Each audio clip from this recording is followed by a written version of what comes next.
বাড়াচ্ছিলাম। রাষ্ট্র সংস্কারের কাজে আপনাকে প্রচুর পরিমাণে অ্যাক্টিভ দেখা যাচ্ছে এই মুহূর্তে, বেশ অনেক দিন ধরেই, এবং প্রথম আলোর খুব গুরুত্বপূর্ণ একটি পদে আছেন আপনি, বন্ধু সভা। হ্যাঁ, জাতীয় পরিচালনা পর্ষদের নির্বাহী সভাপতি, সেকেন্ড টার্ম চলছে আমার। মানে এর আগে 2 বছর ছিলাম, এখন আবার 2 বছর। বাহ, খুবই গুরুত্বপূর্ণ একটি পদে আছেন। তো সেক্ষেত্রে এই যে বলা যায় যে স্মরণকালের সবচেয়ে বড় বন্যা বলা হচ্ছে সব জায়গায়, তো কি দেখলেন আসলে? আপনি তো একদম মাঠে আছেন, একদম বন্যা কবলিত স্থানে আছেন, ওখানে যাচ্ছেন, রেস্কিউ করছেন, আসলে পরিস্থিতি কি দেখছেন?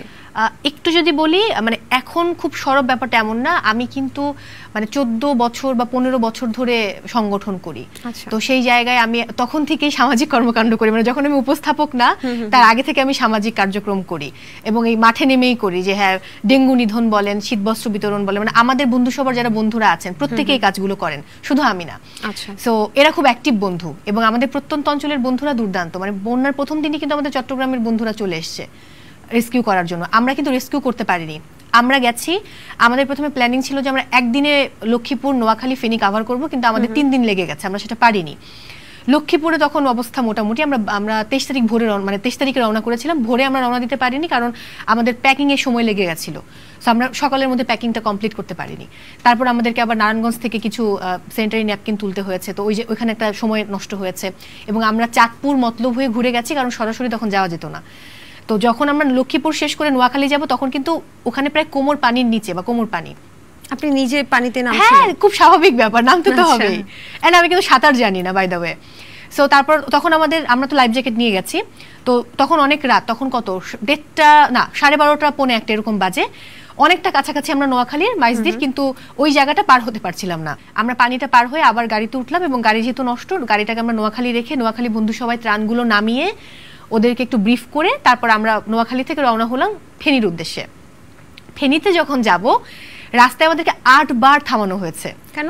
তো তখন আমি বলা করছিলাম যে আমাদের উচিত ছিল বাঁশ কিংবা লাঠি নিয়ে আসা, সেটা হলে ভালো হতো, কারণ আমরা আনসেফ ফিল করছিলাম। যখন আমরা রওনা হলাম, আমরা আসলে এটা মাথাতে আসেনি যে আমাদের সেফটির জন্য কিছু নেওয়া উচিত। তো ও ফোন করে বললো যে দোস্ত, আপনাদেরকে থামাচ্ছিল কারা? স্থানীয় লোকজন। ও বলছিল দোস্ত, ডাকাত পড়ছে, ডাকাতি হচ্ছে, সো বি সেফ, কোথাও গাড়ি থামাস না। কিন্তু ওরা এতগুলো ছেলে পেলে যে গাড়ি না, মানে ট্রাকটা না থামিয়ে কোনো উপায় নেই। এবং আমরা কিন্তু ট্রাকের উপরে বসা, মানে একটা ট্রাক থেকে তো ত্রাণ অর্ধেকটা নামানো হয়েছে 2 জায়গায়, বাকি ত্রাণ তো আপনার গাড়িতে। আমরা 1100 পরিবারের জন্য খাবার নিয়ে গেছি। তো পেছনে আমরা সবাই একদম কুণ্ডলি পাকিয়ে বসা। 8 বার ট্রাক থামানো হয়েছে যে এই ট্রাকে কোনো ডাকাত যাচ্ছে কিনা। তো আমরা বারবার বলছিলাম, প্রথম আলো আইডি কার্ড দেখাচ্ছিলাম যে আমরা ডাকাত নই বা এরকম, এবং আমাদের মাঝে মধ্যে মনে হচ্ছিল যে এই বুঝি ডাকাত থামালো, এরকম একটা ব্যাপার। নিজের লাইফ রিস্ক তো আছে। আমরা ভোর রাতে গিয়ে পৌঁছাই মহিপালে। তারপর মহিপাল থেকে আপনার ওখানে থামাটা একটু রিস্কি ছিল। অনেকে এসে বলছিল যে সামনে যেতে হবে না, ত্রাণগুলো দিয়ে দেন, আমরা দিয়ে দিব। তো আমরা তখন বলেছি যে আমরা তো দিব না, আমরা নিজে হাতে গিয়ে প্রত্যন্ত অঞ্চলে গিয়ে দিব। তো ওরা বলছিল যে হ্যাঁ, আপনারা ওখান থেকে পানি কিনে আনেন, আমরা এখানে 20 টাকার পানি 40 টাকা, এরকম একটা কথা বলছিল। পরে আমরা বললাম যে না, আমরা কোনোভাবেই দিব না, ট্রাক টান দাও। তো আমাদের 3-4 জন নেমে ওরা সামনে হেঁটে হেঁটে নিয়ে যাচ্ছিল। তখন ওখানে আমরা কিছু কাঠ পেলাম, কাঠ আর বাঁশ, ওগুলো হাতে নিয়ে ওরা আগায় যাচ্ছিল, এবং আমরা ভেতরে, আমি 2 জন মেয়ে, আমরা আর বাকিরা। আমরা 5টার দিকে পৌঁছাই হচ্ছে আপনার লালপোলে। তখন পানি এতটুকু, মানে রাস্তার উপরে এতটুকু, আর একটু সাইডে গেলে হচ্ছে এতখানি পানি। ওখানে অনেক স্রোত, এবং ওই ট্রাকটা তখন খুব টেনে যেতে হবে, না হলে ট্রাক একটা দুর্ঘটনা ঘটতে পারে। লালপোলে গিয়ে আমরা কোনো পাচ্ছিলাম না, কোনো ট্রলার নেই বা কোনো বোট নেই। তখন আমাদের 2 জন বন্ধু গলা পানিতে করে ওরা ভেতরে গেল গ্রামের, গিয়ে আর আসে না। আমরা তো ভয় পেয়ে গেছি যে যদি কারো কিছু হয়ে যায়, জবাবদিহি তো আমাদেরকে করতে হবে। তখন আমাদের প্রেসিডেন্ট জাফর সাদিক, উনি নিজেই হাঁটা শুরু করলেন পানির মধ্যে, গলা পানিতে। উনি গিয়ে কোত্থেকে যেন একটা নষ্ট ইঞ্জিনের বোট নিয়ে এলেন। পরে আমরা নারীরা সবাই মিলে, এমন না যে আমরা গিয়ে দাঁড়িয়ে আছি, আমরাও কিন্তু মাথায় করে করে বক্স নিয়ে নিয়ে নৌকাতে সাজিয়েছি, বা বস্তাগুলো নিয়ে গেছি। ওই নৌকাটা ছেড়ে গেল। তারপর আমরা গেলাম আপনার মহিপালে আবার ফেরত। ওখানে আমাদের ফারাবি হাফিজ ভাইয়া ছিলেন সংবাদ উপস্থাপক। তো ফারাবি ভাইয়া বললেন যে উনি আমাদেরকে বোট দিবেন, সেই বোটে সর্বোচ্চ 2 জন যেতে পারবো আমরা। এখন কে যাবে, এটা একটা প্রশ্ন যে কে যাবে। পরে যেহেতু প্রেসিডেন্টের সিদ্ধান্তই আমাদের সবার সিদ্ধান্ত, তো উনি বললেন যে তাহলে আমি আর মৌ যাই, মৌ তোমার কোনো আপত্তি আছে কিনা। তা আমি ভাবলাম যে আমি তো সাঁতার পারি না, বলে সাঁতার পারলেও এখানে কিছু হবে না। আমি যাবো, চলেন, যেহেতু আমাদের উদ্যোগে আমরা এসেছি, আমি যাবো। আচ্ছা, আমি আর আমার প্রেসিডেন্ট হচ্ছে চলে গেলাম আপনার, আমরা গিয়েছি ওই জায়গাগুলোর নাম শ্রীপুর, তারপর হচ্ছে আপনার ওটাকে কি বলে, দাঁড়ান আমি সবগুলো নাম এখন মনে করাটা খুব কঠিন।